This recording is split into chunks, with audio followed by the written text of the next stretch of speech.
bring people, U.S. citizens, Florida residents, obviously, who are in harm's way, given what's going on in Haiti. And as part of the effort for this first flight, it's not just, show up at an airport and people jump on. I mean, there's people that are in parts of Haiti that are dangerous. We have personnel on the ground that are helping them get where they need to be so that they can do their exfil. And this has been something that these guys, Kevin, and he'll talk a little bit about, a Division of Emergency Management, have been working on for many days now. It's just the truth. It's sad, but it's true. It's easier to get into this country illegally through our southern border than it is for us to rescue U.S. citizens from a country that's collapsed and where they're in danger. And that's sad that the bureaucracy really turns very harshly against our own citizens. They've had to navigate a lot of bureaucratic hurdles. Finally here, we're going to have a flight that's going to be landing here later today. So I'm excited about that. We're committed to rescuing Floridians from this situation. It's a bad situation. We did it in Israel. We had a little bit more help from in terms of coordination with the Israeli government than we do right now with what's going on in Haiti. So it's a more challenging situation. But there's been people that have been doing a lot of great work and really difficult circumstances to be able to bring people to safety. Our mission is not something that we're charging these people for. I think the federal government has done some. They're charging people just like they did out of Israel. That's not what we're doing. These are tough situations. These things happen from time to time. They're rare, but they do happen. I think the last thing these people want is to get stuck with a bill when they're just basically running for their lives. So we thank Kevin for what they've done to be able to bring folks back. We've got this, resources are here. People are going to be able to get what they need in a variety of ways, and we think that that's important. There are more people that need assistance. I can tell you that it's not as simple as just showing up with seats on a plane and all of a sudden everything's hunky-dory. There's a lot more that goes into it, both on the ground and in navigating the bureaucracy. So we thought we were going to potentially get some flights. We thought maybe 2 flights yesterday was what we were hoping. That didn't end up happening. Now we do have confirmation. Finally, first flight is in the air, wheels up. And they're heading our way, and I know they're working on more as we speak. So I'll let Kevin come in and fill in some detail. Thank you, Governor. I want to thank the governor for his leadership on this. When this first started evolving nearly a week ago, we were in contact with the governor and the governor's office about what would we be able to do to help Floridians, and then try to find out what the scope of how many Floridians were there. I can tell you as of today, at my 8 o'clock briefing that I had with my team, we were nearing 300 Floridians. I am going to get you an updated number before we leave here tonight, but we were approaching 300 Floridians with about nearly 400 U.S. citizens that had requested the state's assistance in getting out. You heard the governor talk about how important it is to help our individuals get out. It has been very difficult. I will tell you the last 5 days, I've had a room of about 25 people working nothing but with our federal government, State Department, consular affairs. We literally had to send the Orlando regional coordinator to the consulate here in Orlando to knock on the door and try to get some help. It got to that point today. We were originally scheduled to do 4 flights today. I'm proud to say that we're going to get 1 done, which is 1 more than we got done yesterday, but we are just running into problem after problem, getting people vetted, and again, not vetted on the Haiti side, vetted on our side. So again, it's a very, very difficult and arduous process. So we're going to keep working that. You just heard the governor say that we're going to do multiple flights. We're going to get people back to the United States. We're committed to that. We're going to keep working it as long as we need to, as hard as we need to. I know that there's probably going to be some questions of the governor or myself about tactics. As I stated yesterday, we're not going to get into the tactics. You heard the governor say that we do have teams on the ground that are doing exfiltration, if you will, to landing zones. We're not going to talk exactly where those landing zones are. We're not going to talk exactly how we're moving those individuals at what time. But again, it is a very complicated process.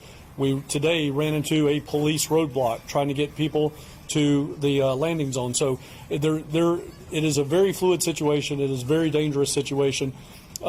People are very happy, I will tell you. We were able to see a very, very small video of the individuals when they were on the helicopter, and everybody was very happy, big smiles.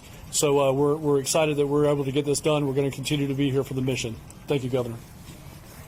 Great. So we'll continue to provide updates as more planes get moving. Hopefully, the fact that this first one got off the ground is going to make it maybe pave the way to get this done a little bit more efficiently. And from the U.S. government's perspective, I mean, the last thing we're looking to do is to fly anybody here that doesn't belong here. Of course, we're doing this for our residents. So if people have the identification and have that Florida residency, I mean, that's obviously what we're looking for. So that's our mission.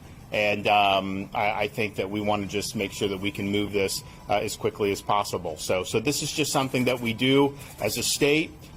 We have a state that reaches in far corners all around the world. Of course, Israel, there's a tremendous relationship there. We knew that would be big. And then Haiti, being someplace that's in our backyard. We have a lot of people that have gone there to help people. It's it's been a troubled country for a long time. Things have, of course, turned for the worse. But there have been a lot of people in the United States, but specifically in Florida, who've really gone there to dedicate their life to help people who are much less fortunate. And so that's noble. But these are folks that need our help now because the situation has become very dire. So we're going to do everything within our power to be able to bring more and more Floridians back to safety. Okay, with that, I'll take some questions. Governor, how many passengers are on the plane, and can you share more about them? Are these families, young children, missionaries? It's a combination. I think there's 14 total on this one. What's the total on this? The plane could have done maybe 16 or? Yeah, this plane that is inbound could do approximately 17 people on this particular jet, the way it's configured, and we were able to get confirmed just before takeoff. We were confirmed 14. We were looking at 12, but we were able to get 14. And a lot of that's just because, moving through the bureaucracy. So there are children on this one too. There are families. So it's a variety of that. Yep. Governor, one of the reasons why it's so dangerous is because of the power the gangs have. We've been reporting for a week with the Haitian American community in Florida, and they all want us to bring up the weapons issue. The UN reported that most of the weapons that the gangs are using right now came from Florida. Do you have any thoughts about that? Well, first of all, in terms of what is going into the country from the United States, that's something that is the federal government's responsibility for that. And I don't know the details on that. I can tell you on our ports that we have control over in the state, we work very, very, very strongly with that. We intercepted a vessel that had 25 people coming from Haiti that had drugs and had firearms. And those folks were stopped before they reached our shores. They were turned over to the Coast Guard and sent back to Haiti. And people should just know, if you want to come to Florida with those types of designs, you're trying to come illegally, we have an unprecedented array of assets that are in the sea right now that are not going to let that happen. So that's just going to be a non-starter. So people should just understand that. The last thing you want to do is get into a boat, go over very dangerous waters just to get intercepted and sent back to where you came from. It's just not worth it. Can you elaborate on the issues that the state is having with vetting people trying to come here to the United States? I know you mentioned that, Kevin, just briefly. Can you elaborate what those issues are? Well, I'll let him follow up, but I think it's that getting through the federal bureaucracy has, I think, been the difficult thing. Yeah, so I want to thank the local CBP here at Sanford Seminole Airport. They have really, we had been working for hours to try to get this done, and then finally I went direct with Colonel Ortiz here, and we're able to work out the final issues on 2 passengers in that plane. But, I know it's a novel concept to actually pick up the phone and actually talk to a human being, but that's what it took to get the issues worked out. And the issues in this particular situation centered around the mother of a child and the grandmother of a child. So, it's very, very difficult. You make phone calls, no phone call back. You send emails, no emails back. And this has been across a number of federal agencies at the DC level, if you will. But again, I want to thank our partners at CBP for helping us get this done today, and they are staying here overtime. They usually only work here 9 to 5, but they're going to stay until this flight gets on the ground, so I appreciate their partnership. Mr. Guthrie, you said that, 300 people have now registered on the state portal looking to get out of Haiti? Yes, sir. That was as of 8 a.m. this morning.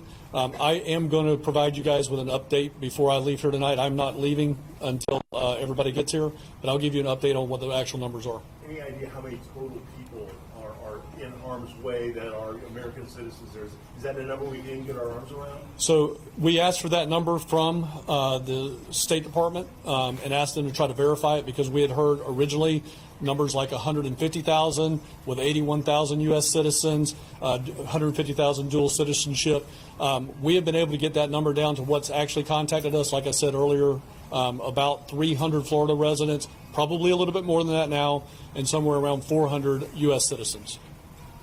Yesterday, you said that the State Department was not assisting Floridians. Can you elaborate on that? And is that having to do with, I think, what the governor mentioned about maybe charging for some of these flights?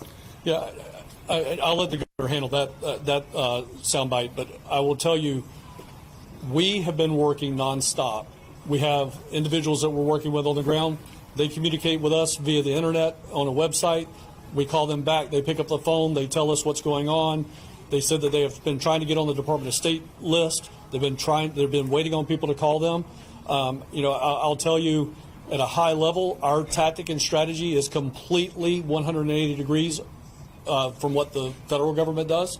And I won't go into any of the tactics, but we are very customer service oriented and trying to do one thing that we were very proud of, again, with the governor's help and the first lady's help, is door-to-door service in Israel. And that's exactly what we're doing here. We're picking people up at their front door, getting them to a plane, getting them to this airport, and getting them back to their front door in Florida. That's what we're committed to doing. So Kevin's going to be here. He'll provide an update. The plane will be landing. What do we think, within the next hour and a half, probably? I just got that, about 6:45. So they're going to be doing that, and the churn. The more we can churn, the more we want to do. We are willing to dedicate the resources. We understand that this is important. We understand that there's people that are really in danger right now that are our fellow Floridians, and so this is, I think, this is the appropriate thing for us to do, to mobilize these resources. Floridians are fortunate that we have a very good emergency response capability. Most other states would not be in a position and be able to do the things that Kevin and his team have already done and will be doing in the coming days. So we'll continue to keep everybody updated. My hope is that we can start to get a regular cadence on this and really work into those numbers.